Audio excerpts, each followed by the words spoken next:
Hello students, एक बार फिर आपका स्वागत है हमारे इस मुहिम में जिसमें हम बच्चों को बेसिक मैथ्स सिखा रहे हैं। तो आज हम बेसिक मैथ्स का एक और वीडियो लेकर आए हैं। आज हम सीखेंगे कि किसी नंबर को हम किस तरह से चेक कर सकते हैं कि वो पर्टिकुलर टेबल में आता है कि नहीं आता, पर्टिकुलर नंबर से कटता है कि नहीं कटता। तो हम आज डिविजिबिलिटी टेस्ट करेंगे।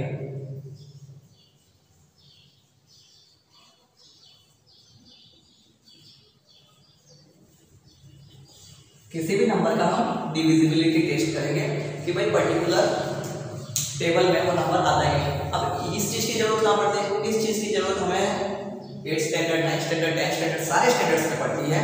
और स्पेशली जो नंबर फ्रैक्शंस में होते हैं उनको काटने के लिए या फिर डिवाइड करने के लिए, काटना डिवाइड करना एक ही बात होती है। ठीक है, तो हम देखते हैं कि हम डिविजिबिलिटी टेस्ट कैसे करेंगे। तो सिंपली काफी बच्चों को पता भी होगा और जिनको नहीं पता वो थोड़ा गौर से देखिए। तो अब बात करें नंबर 2 की कि भाई कोई नंबर 2 से डिवाइड हो जाएगा फुली, कैसे हम आइडेंटिफाई कर सकते हैं। क्योंकि देखो बच्चों को टेबल मैक्सिमम 2 10 10, 3 10 30, 4 10 40 बस यहीं तक सिखाए जाते हैं, इसके आगे नहीं सिखाए जाते हैं। तो बट क्या टेबल 10 पर खत्म हो जाते हैं? 2 11 तक 22 होता है, 2 12 तक 24 होता है, हमें पता है, लेकिन काफ़ी बच्चों को ये चीज़ नहीं पता होती। तो अब कोई नंबर 2 के टेबल में आता है, ये आइडेंटिफाई करने के लिए कुछ नंबर्स को हमें ध्यान में रखना होगा और वो नंबर भी 2 के टेबल में आते हैं, जैसे 0 2 4 6 8। इन 5 नंबर को हमें ध्यान में रखना है। अगर यूनिट प्लेस पे ये 5 नंबर होते हैं, यूनिट प्लेस अब ये यूनिट प्लेस क्या होती है ये भी देख लेते हैं। जैसे कोई नंबर है, जैसे 345, ओके 345, तो ये जो लास्ट टर्म होता है ये यूनिट प्लेस। ठीक है, अब यूनिट प्लेस पे यहाँ पर क्या है 5 है, क्या 5 यहाँ है? नहीं, तो ये नंबर 5 से डिवाइड नहीं होगा। जिसके एंड में 0 2 4 6 8 होगा वो 2 से डिवाइड हो जाएगा। तो यहाँ पर हम बात करें कोई भी नंबर लेते हैं 24, ठीक है 4 आ गया लास्ट में तो ये 2 से डिवाइड हो जाएगा। 78 8 आ गया तो 2 से डिवाइड हो जाएगा। ओके, 0 आएगा तो भी हो जाएगा। ओके, अब बात करते हैं 3। ओके, अब कोई नंबर 3 से डिवाइड होगा, ये कैसे आइडेंटिफाई होगा? ये सिंपल सा है, जो भी नंबर है उसके नंबर्स को आपस में प्लस कर दें। देखो किस तरह से, जैसे एग्जांपल समझो कि हम 37 को आइडेंटिफाई करना चाहते हैं कि 37 3 के टेबल में आते हैं। तो हम क्या करेंगे, इसके जो दो टर्म है 3 और 7, इन दोनों को क्या कर लेंगे प्लस कर देंगे। कितना आंसर आया 10। तो ये जो आंसर है ये आंसर ऐसा होना चाहिए कि ये 3 के टेबल में आता हो। ठीक है, 3 के टेबल, जैसे कि हमको 10 तक 3 के टेबल आते हैं तो जो आंसर होगा लगभग उसी के अंदर आएगा। ठीक है, तो जैसे एक और एग्जाम्पल ले लेते हैं 42। ठीक है, तो 42 है, तो अब इसको कैसे करेंगे भाई 4 + 2 कर दो। 4 + 2 कितना होगा 6, 4 + 2 कितना होगा 6, और 6 क्या होता है 3 के टेबल में आता है। तो दैट मीन्स जो 42 है यानी कि 42 जो है वो 3 के टेबल में आता है, यानी कि वो 3 से फुली डिवाइड हो जाएगा। अब बात करें 4 की। ठीक है, तो 4 के अंदर क्या होता है, जो लास्ट के 2 डिजिट्स होते हैं, लास्ट के 2 डिजिट्स होते हैं वो 4 के टेबल में आने चाहिए। ठीक है, जैसे हम एग्जाम्पल लेते हैं 212। ठीक है, तो ये जो पीछे का 12 है, हम पीछे के 2 नंबर थे, ये जो 12 है 2 के टेबल में आता है, सॉरी 4 के टेबल में आता है। तो इट मीन्स ये 212 4 के टेबल में आ जाएगा। जैसे 324 ले लो, तो 24 जो है वो 4 के टेबल में आता है। इट मीन्स ये 4 के टेबल में डिवाइड होगा, यानी पीछे के 2 नंबर पे चेक करने हैं कि वो 2 के। हाँ, अब ये भी हो सकता है कि ये इस तरह से आ जाए 436 या फिर 444। अब 2 पीछे के 2 नंबर देते हैं तो थोड़ा बहुत आपको मेहनत करनी पड़ेगी इसके अंदर। लास्ट के 2 नंबर को डिवाइड करके 4 से डिवाइड करके देख सकते हो।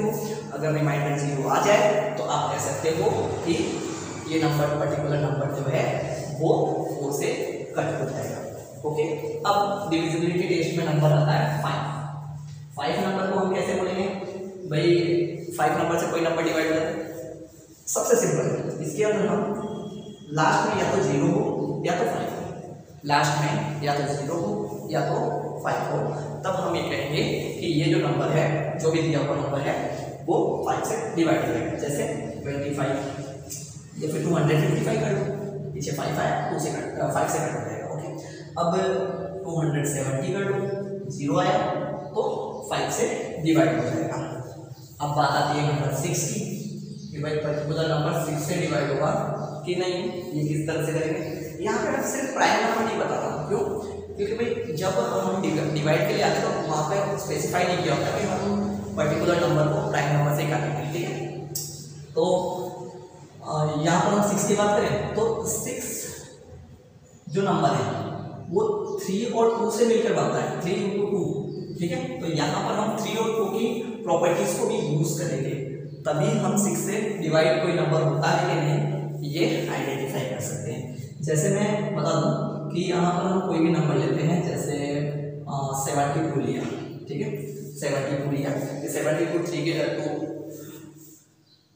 72 जो है वो 6 के टेबल से डिवाइड होता है। तो सबसे पहले टेस्ट होगी कि यूनिट प्लेस लेते हैं, यूनिट प्लेस पे नंबर जो होंगे वो 2 वाले होने चाहिए। क्या होने चाहिए? 2 वाले नंबर होने चाहिए, 0 2 4 6 8 होना चाहिए।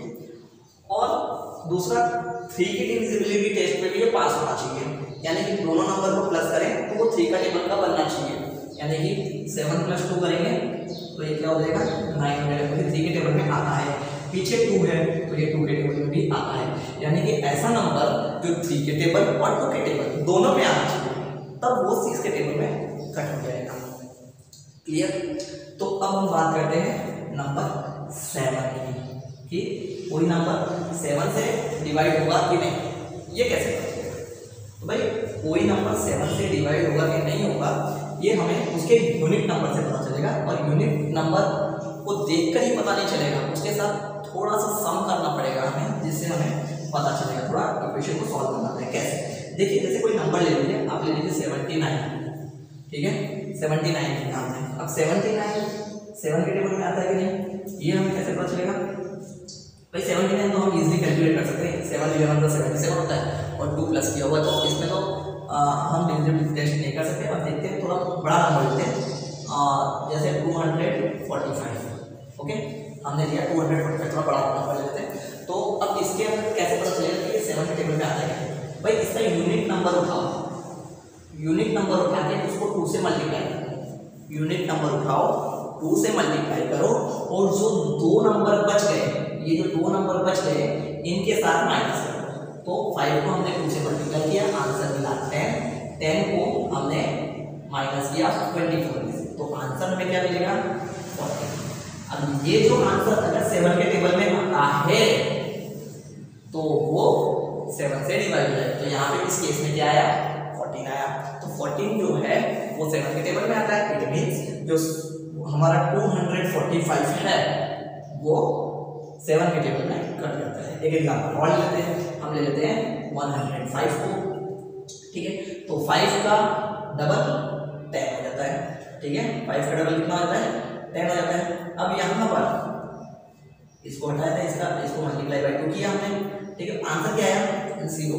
अब कहेंगे 0 तो 7 के टेबल में नहीं आता, तो हमें अगर आंसर 0 भी मिले तो भी वो 7 के टेबल में आता है। यानी कि या तो आंसर हमें 0 मिले या तो फिर 7 का मल्टीपल मिले, ये होना चाहिए। ठीक है, अब आते हैं हम डिविजिबिलिटी टेस्ट में नंबर 8 पर। नंबर 8 बिल्कुल नंबर 4 की तरह है। यहाँ पर हम क्या करते हैं 2 नंबर का टेस्ट करते हैं। यहाँ पर थोड़ा टफ पड़ जाता है, हमें यहाँ पर 3 नंबर का टेस्ट करना होता है। तो यहाँ पर हमें कम से कम 1000 नंबर लेना पड़ेगा, 3 7 4 6। तो हमें ये 3 नंबर को चेक करना पड़ेगा कि 8 के टेबल में आता है या नहीं। तो यहाँ पर मैं एक ही सॉल्यूशन या फिर सलाह देना चाहूँगा कि नंबर को डायरेक्टली 8 से काटने के बजाय आप उसे पहले 4 से या फिर हो सके 2 से काटो या 4 से काटो। ठीक है, क्योंकि जो भी नंबर 8 से कटेगा वो 2 और 4 से आराम से कट जाएगा। ठीक है, अब बात करते हैं 9 की। तो इसमें भी मैं एक ही चीज़ कहना चाहूँगा, हालांकि मैं डिविजिबिलिटी टेस्ट तो बता दूँगा कि 9 से किस तरह से होता है, पर आप अगर इसको 3 से काट लें तो ज़्यादा बेस्ट होगा कि जो 3 है ये इजी पड़ेगा आपको। लेकिन फिर भी आपकी नॉलेज के लिए मैं बता दूँ कि 9 का डिविजिबिलिटी टेस्ट कैसे होगा। 9 के जो भी नंबर होंगे, जो भी नंबर हमें दिए होते हैं, जैसे 3, 4, 7, 5 कोई भी नंबर दिया है, तो जैसे हमने 3 का किया सेम तरीके से हमें 9 का करना है। हम 9 के जो भी नंबर्स हैं इस नंबर्स को प्लस करेंगे, 3 + 4 + 7 + 5। ठीक है, इन नंबर्स को प्लस कर देंगे। नंबर्स को प्लस करने के बाद जो नंबर हमें मिलता है वो 9 का मल्टीपल होना चाहिए, यानी कि 9 के टेबल में आना चाहिए। चलो देख लेते हैं, 3 और 4 7 7 7 14 14 और 5 19। क्या 19 9 के टेबल में आता है? नहीं आता। इट मीन्स ये जो नंबर है ये 9 से डिवाइड नहीं होता। बात कर लेते हैं 10 की। तो जो 10 है, कोई नंबर 10 से डिवाइड होगा ये हमें सिर्फ एक ही नंबर से पता चलता है, और वो है लास्ट में 0, यूनिट प्लेस पर 0 होना चाहिए। ठीक है, तो ये तो थी बात डिविजिबिलिटी टेस्ट की, जो कि हमने 1 to 10 नंबर्स के देखे। ठीक है, और अब हम नेक्स्ट वीडियो में बात करेंगे कि किस तरह से हम नंबर्स को, फ्रैक्शन नंबर जो होते हैं उनको डिवाइड करते हैं या काटते हैं, जो भी हम उसको नाम दें, डिवाइड करना है काटना, वो हम नेक्स्ट वीडियो में देखेंगे। आपको ये वीडियो कैसा लगा आप हमें ज़रूर बताइए, और कमेंट बॉक्स में लिख के बताइए कि आपको नया वीडियो बेसिक मैथ में किस कॉन्सेप्ट के ऊपर चाहिए।